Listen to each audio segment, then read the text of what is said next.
E pasi që njëra prej arsyeve sepse ka dështuar seanca e sotme është edhe kundërshimi i lëvizjes vetëvendosje për këtë plan për të kuptuar detajet dhe arsyet sepse vetëvendosja po e kundërshton këtë plan zhvillimor. Në studio e kemi shefin e asamblezëve të lëvizjes vetëvendosje Gzim Sveqin. Atë Zoti Sveqa, mirë mbrëma dhe mirë se keni ardhur. Mirë mbrëma, mirë se u gjej, faleminderit për ftesën. Faleminderit shumë. Zoti Sveqa pak e sqaruat në storën e Jehonës, megjithatë ku është problemi me këtë plan, pasi që edhe vitin e kaluar ka pasur disa herë tentativa për ta kaluar këtë plan, por që ende po vazhdojmë flasim për këtë plan. Çka po ndodh?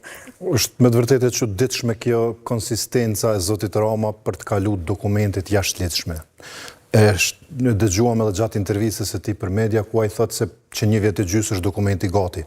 Është e vërtetë që ky draft është gati që 1 vjet e gjys, mirë po ai asnjëherë nuk ka punuar në atë drejtim që të eliminoj ato vretje ose shkelje ligjore të cilat janë konstatuar nga Ministria e Mjedisit dhe Planifikimit Hapësinor, i cili në këtë rast për dokumentet që kanë të bëjnë me planifikimin hapësinor është organi kryesor.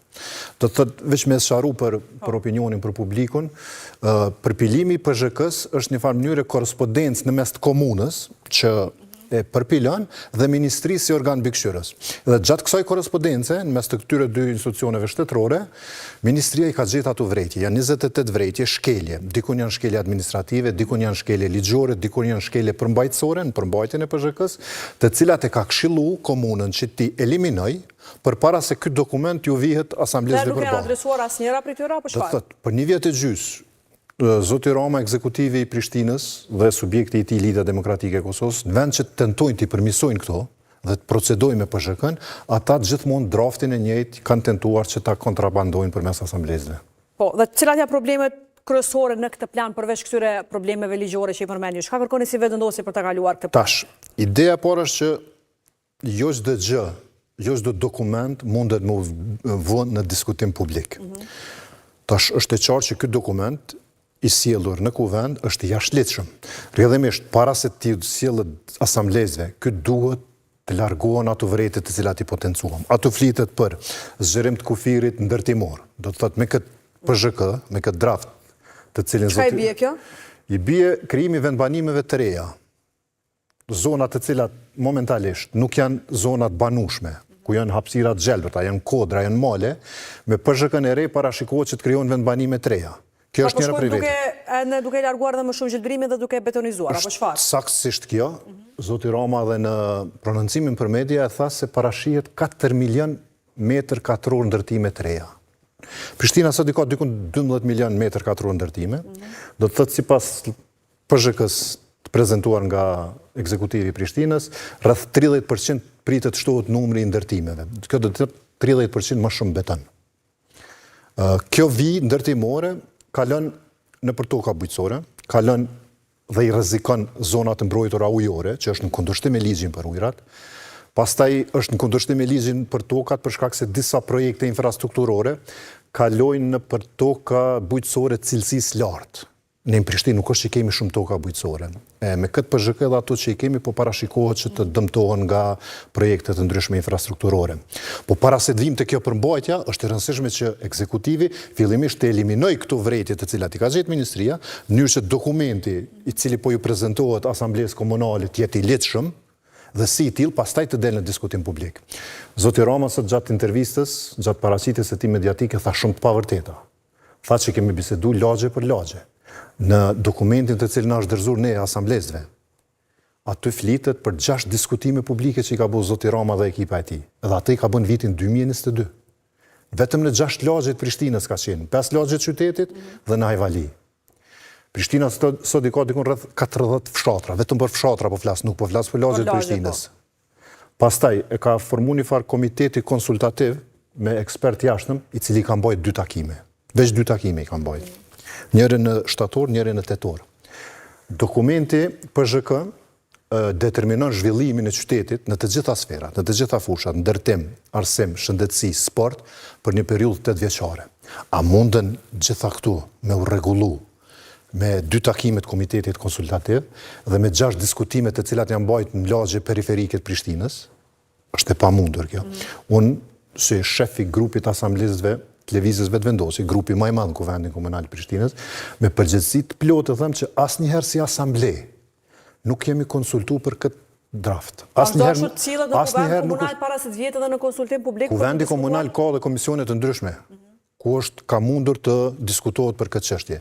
Unë jam antar edhe i Komitetit për Politikë dhe Financa, cili është komiteti kryesor në komunën e Prishtinës, asnjëherë nuk është sjell një draft të diskutojmë me thënë cilat janë vërejtjet e juaja, çush mendoni, çush e shihni zhvillimin, për shkak se këtu nuk bëhet fjalë për një plan të kryetarit. Kjo ka të bëjë me qytetin, ka të bëjë ku po dojmë me i rrit fëmijët tonë në dekadën e ardhshme.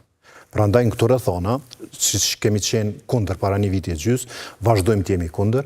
Dje kemi bërë edhe arsye tjera publike përmes një komunikate, kemi bërë ftesë asamblezëve, gjitha subjekteve politike, se po e përsëris, nuk është çështje partijake kjo, që ta bojkotojnë seancën dhe jemi shumë të lumtur, fatmirësisht, shumica e asamblezëve, domethënë 30 asamblezë, sot nuk kanë qenë në Kuvendin Komunal Prishtinës. Po, dhe zoti Cveshta, ka ndonjë gjasë që në rast se siguron votat kalohet ky plan edhe kështu pa u marrë parasysh rekomandimet e Ministrisë së Mjedisit dhe këto vërejtjet që janë dhënë dhe këto problemet ligjore, mund të kalojë dhe pastaj mund të kontestohet në ndonjë institucion tjetër kjo? Po, tash procedura është kësaj. Fillimisht duhet të kalojë në Asamblenë Komunale, pastaj i njëjti të shkon në Ministrinë e Mjedisit dhe Planifikimit Hapësinor për shqyrtim të lidhshmërisë. Unë jam shumë i sigurt që as atje nuk do të kalon, për shkak se ajo ministri është që i ka lëshuar 28 vrejtje për këtë dokument. Atëherë nëse kryetari din këto, pse po tenton sepse kthehemi në atë insistimin ose konsistencën e tij të pakuptueshme, arrogancën e tij, që çdo gjë ta bëj sipas mënyrës vet, pa marrë parasysh ligjet, pa marrë parasysh procedurat të cilat janë respektuar dhe respektohen në çdo qytet Kosovës, sikurse respektohen në çdo vend të zhvilluar dhe ku funksionon demokracia. Po unë po e përsëris, ky nuk është rasti i vetëm, PZK-ja ku zoti Rama i shkel dhe i sfidon ligjet. Në farë mënyrë ai prej fillimit i ka sfiduar lidhshmërinë dhe kushtet të shmërinë e Republikës së Kosovës, pothuajse në secilin projekt të nisur nga ai. Po, dhe të martën gjithashtu ka një seancë të thirrur për këtë çështje përsëri, apo jo? Qëndrimi vendosjes do të jetë i njëjtë apo si?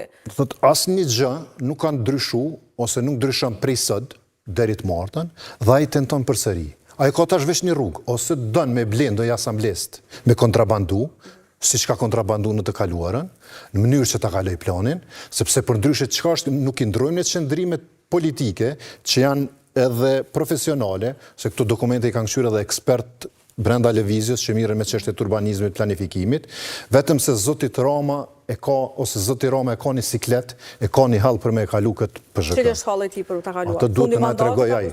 Atë duhet të na tregoj ai, ose fundja, këtë që po e thuni ju. Kush ja ka borx zotit Rama që zhvillimi i qytetit në dekadën e ardhshme të bazohet sipas vizionit një kryetari i cili ka mandat edhe 5 muaj. Zoti Rama është 3 vjet e gjys në qeverisje. Tash na e ka sjell PZK-n, e ka sjell para një viti, i kemi tregu vrejtjet, eliminoj sille prap.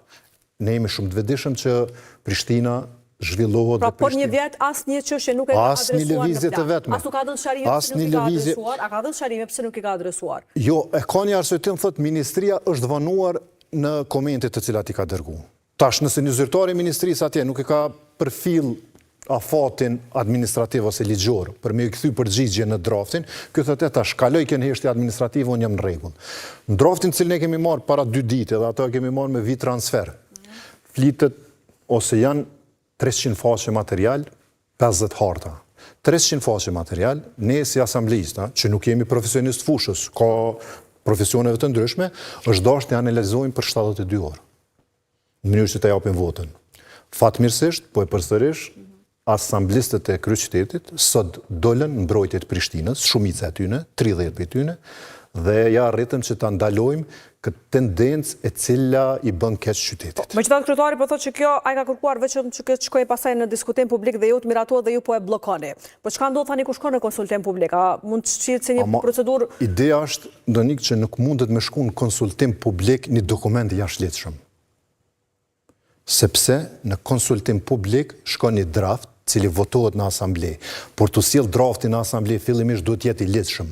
Ligjshmërinë ja jep ministria, për shkak se po flasim, po e përsëris, për dokumentin kryesor në çështjet planifikimit. Dokumenti që determinon zhvillimin e qytetit për një 10 vjeçar, i cili duhet jetë në përputhje edhe me shumullzime administrative, të cilat derivojnë nga planifikimi hapësinor në nivel vendi. e cilat zoti Rama fatkeqësisht nuk i ka marrë parasysh. Po ta them një gjë, për shembull një pjesë shumë e rëndësishme e kësaj PZK-je është drafti i vlerësimit strategjik mjedisor. Për shkak se çdo ndërtim që bëhet, çdo zhvillim, çdo projekt ka një farë ndikimi mjedisor që është një problem shumë i madh, sidomos ku e dim në çfarë ambienti, në çfarë ajri, në çfarë kushte jetojmë ne. Neve na është sjellë viti 2021. Ky vlerësim mjedisor, të cilin neve na është dorëzu bashkë me materiale tjera të planit zhvillimor komunal, është i vitit 2021. Qysh mujmë ne me determinu 10 vjeçarin e ardhshëm me një dokument vitit 2021. Pastaj janë statistikat pasakta, cilat janë pjesë e PZK-s. Ne tashvonësh kanë dalë të dhënat e sakta nga Agjencioni Statistikave të Kosovës. Pra bazohen statistikat vitit 2021, bile ato nuk janë statistikat sakta, janë vetëm vlerësime, sepse s'ka pas në vitin 2021 regjistrim, kryesisht janë të vitit 2011 dhe të vitit 2021. Nga rezultatet e fundit ne e dim për shembull që 30% e njësive banesore në Prishtinë janë të zbrasta. 30% e njësive të banesore janë të pabanueshme. Në anën tjetër ka të kurrit popullsisë. Atëherë çka na duhen 4 milion metër katror beton. Prishtina ka nevojë për hapësira të gjelbra, Prishtina ka nevojë për hapësira rekreative, Prishtina ka nevojë për caktim ku cila pjesë do të jetë pjesë e zhvillimit ekonomik, cila pjesë. Dhe thoni që në këtë plan vetëm janë të kurrë, sidomos hapësirat e gjelbra. Po e përsëris këtu janë 300 faqe. Një pjesë e tyre janë histori, duke filluar nga themelimi i Prishtinës kur ka ndodhur prej periudhave të ndryshme prej Bizantinit e tutje, dhe ka shumë pak konkretizim, ka shumë pak specifikim të gjërave, vetë ajo që është e qartë është që ka rritje të kufirit të zonës ndërtimore, ka krim të vendbanimeve të reja, e që është e panevojshme. Dhe kjo rritja e zonës së ndërtesave, rritja e kuvijës kufitare, tani a ka përshtatje të ndonjë grupit interesit, po i përshtatet ky plan apo çka tregon? Kjo nëse thoni që nuk ka nevojë Prishtina. Po jo, nuk po e themi vetëm ne, po e themi edhe statistikat, nëse të kurrët popullsia dhe nëse i kemi 30% të banesave të zbrasta, atëherë çka kemi nevojë për objekte shtesë. Ky sikleti i zotit Rama, të cilin e pam para mediave, na bën të dyshojmë që ai po shtyn përpara interesat grupeve të caktuara. Një prej vrejtjeve në dokumentin e ministrisë që ka këty komunës Prishtinës është rritja ose zgjerimi zonës ndërtimore në pjesën veriore të Prishtinës, që i bie ka Badovci, Butovci, Sofalia, pjesë të cilat ne e dim që sot për sot janë mushkrite vetëm të Prishtinës.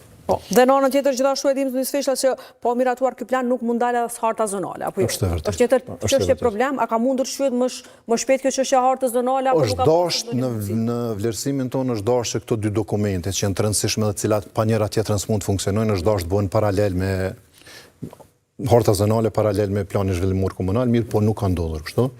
Thash, zoti Rama e ka pas një havë para një viti e gjysmë për këtë PZK-n, kur e ka pas që si ka numrat, nuk është marrë me përmirësimin e PZK-s, mirë po është marrë me çështje tjera pastaj, cilat e kemi pas çdo ditë skandal pas skandali. Dhe nëse analizojmë tani është fundi mandatit Ramës, me të gjitha këto plane zhvillimore, çfarë gjendje sot kryeqyteti në fund mandatit Ramës, si e shihni? Me të vërtetë nuk do shumë koment, sepse të gjithë nuk do shumë koment dhe më vjen keq kur e them këtë, se e them si qytetar i Prishtinës që jetoj këtu, jam i lindur dhe jetoj këtu. Prishtina nuk ka qenë asnjëherë më keq. Vetëm këtë javën e fundit ne jemi dëshmitar se çfarë ndodhi me komunikacion.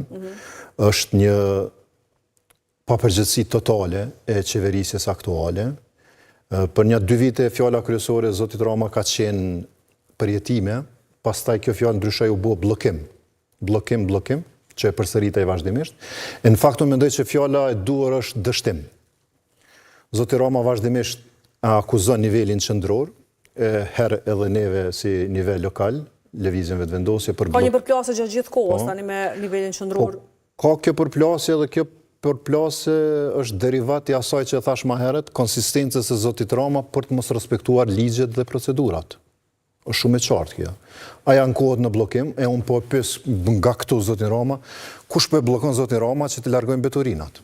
Kush po e bllokon zotin Rama që ta ndërtojë një shkollë vetme nga ato 6 sa i kishte premtuar gjatë fushatës zgjedhore? Ose kush po e bllokon zotin Rama, për shembull ta përfundon rrugën, lidhjen mes rrethit të Arbërisë dhe rrethit të Lakrishtës, që e ka filluar që 2 vjet, e ka premtuar që bëhet për 90 ditë. Ose që një rast tjetër rruga e Bledit që ka filluar që 1 vjet e s'po kryhet kurrë. Kush po e bllokon zotin Rama me i sjell autobuset e ri? 5 data i ka dhënë herë Zoti Rama, herë ish nënkryetari Zogaj, 2022, 2023, 2023, 2024. Tani çka tregon kjo për realizimin e premtimeve? Sa përqind këtyre premtimeve janë realizuar gjatë këtij mandati? Zoti Rama i ka realizuar disa punë të cilat ishin në përfundim, siç është rasti i këtij parkingut të afër që kemi nën Toksor, ka bërë disa renovime me rimetime, unë nuk e di një projekt vetëm i cili ka filluar dhe ka përfunduar gjatë qeverisë së Zotit Rama. Është e vërtetë që kanë filluar disa projekte, por me fillu dhe me përfundu për gati 4 vjet, unë nuk e di, nuk jam gjendje një projekt vetëm ta them. Po, megjithatë ka një vlog punimeve tani ditëve të fundit të rrugëve. Po është në prag të fushatës zgjedhore, po them Zoti Rama i ka edhe 5 muaj, dhe kjo është edhe keq menaxhim. Kisha me thonë keq menaxhim kur e lën që në vitin e fundit, në 16 orën e fundit mandatit, edhe e bllokon qytetin. Edhe nuk është punë të fort planifikuara, për shembull te rruga B është çështja e kanalizimit, që ka mujt me intervenu para një viti e gjys, ndërsa e gjen të intervenojnë tash të njëjtën kohë, kur e ka bllokuar rrugën George Bush, ka blloku rrugën Recep Luci, po e bllokon rrugën B dhe ndodhemi në një situatë siç ishte Prishtina para 2 dite, kur kolonat ishin të papara ndonjëherë. Po, dhe zoti Sveshta, si sharuan tani edhe këto diskutimet dhe përplasjet sa i përket ndërhyrjeve në këto sheshet e Prishtinës dhe përplasjen që e ka pasur me Ministrinë e Kulturës dhe çështjen e ndërhyrjes së aseteve të trashëgimisë kulturore pa aprovimin e tyre. A është dashur, a është përmendur edhe në seancat e Kuvendit Komunal këtë paktën nga opozita kjo çështje dhe pse nuk është merr aprovimi i tyre paraprakisht? A është kaq problematike një komunikim, një bashkëpunim i tillë me institucione? Me të vërtetë është e paspjegueshme kjo dhe kjo na bën neve shumë të dyshimt në raport me intencën ose me qëllimin që e ka Zoti Rama. Janë për momentin 3 projekte të cilat ai ka inicu, të cilat i ka qitë në prokurim, ku janë shpallur operatorët ekonomik fitus dhe ku nuk po punohet për shkak se Komuna e Prishtinës nuk i ka marrë lejet adekuate. Paramendoni tash, domethënë nëse institucioni, komuna nuk merr leje, çka me bëj qytetarët? Cili është shembulli që po e transmetojmë te qytetarët? Ne jemi shumë të bindur që kjo nuk është e rastishme. Këto janë skema të cilat kanë qëllim zhvatjen e buxhetit Prishtinës dhe bëhet fjalë për keqpërdorim të detyrës zyrtare. Po e marr vetëm një shembull. Ishulli urban që lidh Arbërin me Pallatin e Rinisë është një projekt totalisht korruptiv, për shkak se ka qenë shumë e qartë, ka qenë marrëveshje në mes të Ministrisë të Kulturës dhe Komunës Prishtinës, që në momentin kur ndërtohet Teatri i Operës dhe Baletit, parcelën për të cilin e kemi ndosur si Kuvend Komunal prapa pallatit, parkingu që është, do të bëhet si pjesë që inkorporohet me Tobin, me Teatrin e Operës edhe ky ishulli. Ky ka qenë edhe kriteri kur Ministria e Kulturës ka hap konkursin për këtë vepër artistike. Mirë po Zoti Rama ka marrë një veprim tjetër, ka hap një tender dhe ka shpall një fitus për ishullin urban që e quanaj, me vlerë 6 milion e gjys, përmi 6 milion e 500.000 euro, dhe çfarë ndodh? 15% kontratës, që është për mbi 1 milion euro, i paguhen operatorit ekonomik pa e kryer asnjë punë vetme. Janë paguar deri më tani, thoni? Prej llogarisë të komunës, në llogaritë të operatorit ekonomik, deri më tani kanë kaluar mbi 1 milion euro. Ndërsa punimet? Asnjë punë vetme përpos një panë që është vendosur aty, për shkak se s'ka marrë leje, Zoti Rama. Nuk i ka kontaktuar institucionet përkatëse. Njëjtën gjë pastaj e ka përsëritur edhe në sheshin George Bush. E ka ditë ç'është procedura. Duhesh me marrë leje, duhesh me dërgu planin. Ky projekt ai dëmton monumentet të cilat janë në mbrojtje. Këtu te George Bush ka edhe një shkelje tjetër që është në kundërshtim me ligjin për prokurim dhe me financa. Për shkak se Zoti Rama nuk i zoton, nuk i ka ato 18 milion euro të cilat e ka shpall fitus operatorin ekonomik për sheshin George Bush. Kjo nuk është kontratë korniz. Zoti Rama në buxhetin për vitin 2025 i ka të ndame 6 milion euro për sheshin George Bush, ndërkohë që është shpall fitus një operator ekonomik me vlerë 18 milion euro. Do të thotë janë shkeljet një pas njëshme, të vazhdueshme, të cilat e kanë po Prishtinën qytet që nuk funksionon. Fajtori është Lidha Demokratike e Kosovës dhe kryetarit të cilën ata na kanë sjellë përparim Rama. Po, dhe e janë diskutuar këtu, e ngritur nga ana opozitës në Kuvendin Komunal të gjitha këto probleme? Zoti Rama me veprimet e tij dhe me tendencën e tij që të kaloj në Kuvendin Komunal interesat të tij, siç është PZK-ja, siç është planet të ndryshme për lagje të ndryshme, në një farë mënyrë e ka bllokuar edhe Kuvendin. komunal. Për shkak se ai i vendos në si pika trendi ditës ato çështje të cilat janë interesi i tij. Pa na dhënë mundësinë që të kalojmë te pikat e fundit, të cilat janë pyetje, përgjigje dhe të ndryshme, ku ne si asambles i ngrisim shqetësimet tona dhe të njëjtën kohë shqetësimet të cilat i pranojmë nga qytetarët. Pra nuk japet fare mundësia, nuk Për vjen deri kohë, për muaj të tërë, ne nuk kemi arrit deri atje. Dhe në anën tjetër, këto seancat e jashtëzakonshme përsëri nuk duket që janë, a ka një urgjencë tani ky plani zhvillimor? Asnjë urgjencë të vetme nuk e ka pas plani zhvillimor komunal që të ftohet sot. Ne kemi mbledhjen e rregullt me 6 maj. Neve fillimisht na ka ardhur ftesa për mbledhjen e rregullt. A ka rendita aty, është për Po, është rendi ditës, nuk është fare për ZHK-ja. Të nesërmën që na ka ardhur ftesa për mbledhjen e rregullt, e kemi pranuar ftesën tjetër për seancë jashtëzakonshme. Tash, dështoj kjo seancë, po sa dështoj seanca, e dërgoj ftesën tjetër, neve që pranuam ftesën, që seanca e radhës e jashtëzakonshme mbahet me datën 29. Do të thotë kjo urgjenca, kjo konsistenca, kjo këmbgulja e tij për të kaluar diçka të jashtëligjshme, për të kaluar diçka që shkaktoi edhe reagimet të shoqërisë civile, të opinionit publik, na bën me dyshu që këtu bëhet fjalë për interesa të tilla, të cilat zoti Rama është interesuar të shtyjë tutje. Po, dhe kësa konsistencë është vetë opozita për të mos lejuar këtë plan të kalojë në këtë formën për cilën thoni ju? A keni një bashkëpunim me partitë tjera opozitare? Jemi jashtëzakonisht konsistent në këtë drejtim. Unë besoj që asamblistët e Kuvendit Komunal Prishtinës do të arrijnë të qëndrojnë presioneve dhe ky dokument i dëmshëm për të ardhmen e qytetit nuk do të kaloj sa të është në qeverisje përparim Rama. Për shkak se nuk ka tash mundësi kjo as kohë për me ndryshu me këtu në gjendjen që shka qenë.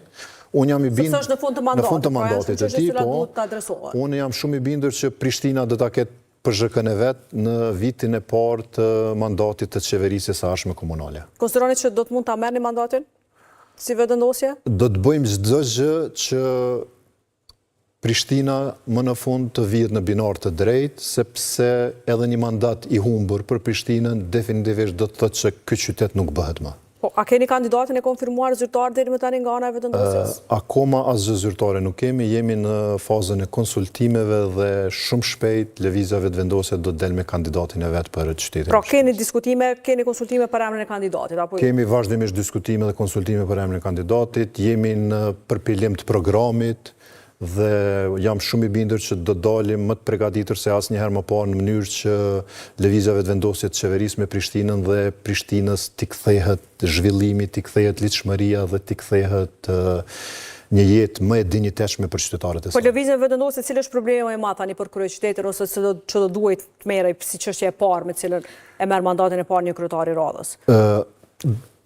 Po e them, po e përsëris, në vitin e parë të mandatit do të përpilohet plani zhvillimor komunal, për shkak se nuk ka zhvillim të qytetit, mirë fill pa një plan zhvillimor komunal. Si problemet kryesore... Kur ka qenë plani fundit, i cilit vet ka qenë? Është vitit 2013-2021 kohës Isa Mustafa, kur ka qenë... Pra prej atëherë nuk ka pasur më plan zhvillimor komunal. Është tentu njësoj në periudhën e Shpend Ahmetit në fund mandatit që të kalon një plan, mirë po edhe atëherë me të drejtë asamblestët nuk e kanë votuar, sepse po e përsëris nuk është logjike që të votohet një plan i një kryetari që është në ikje. Si probleme kryesore, natyrisht e vlerësojmë që ka të bëj me trafikun, trafiku si në përgjithësi, si komunikacion, rrugët, infrastruktura, trafiku urban, i cili nuk është se po funksionon, natyrisht çështja e mbeturinave, qenëve ndacak, paralel me zhvillimin e qytetit. Po, vazhdimisht atë çështja e qenëve ndacak. Po. Ku është probleme me këtë temë, sepse është një temë që i shqetëson vazhdimisht qytetarët, tani pse nuk u zgjedh këtë temë? Ku është problemi?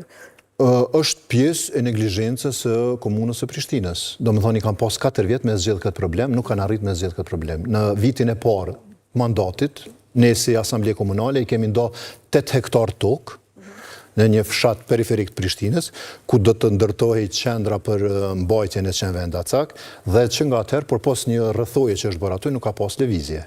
Prandaj edhe kjo bën pjesë të ato dështimet e kësaj qeverisje, të cilat po e përsëris janë të panumërta dhe secila është më e madhe se tjetra. Atëherë falenderoj që ishi sot këtu me ne. Faleminderit edhe ju. Faleminderit. Dhe në vazhdim është bloku i lajmeve të botës dhe rikthehemi me zhvillimet e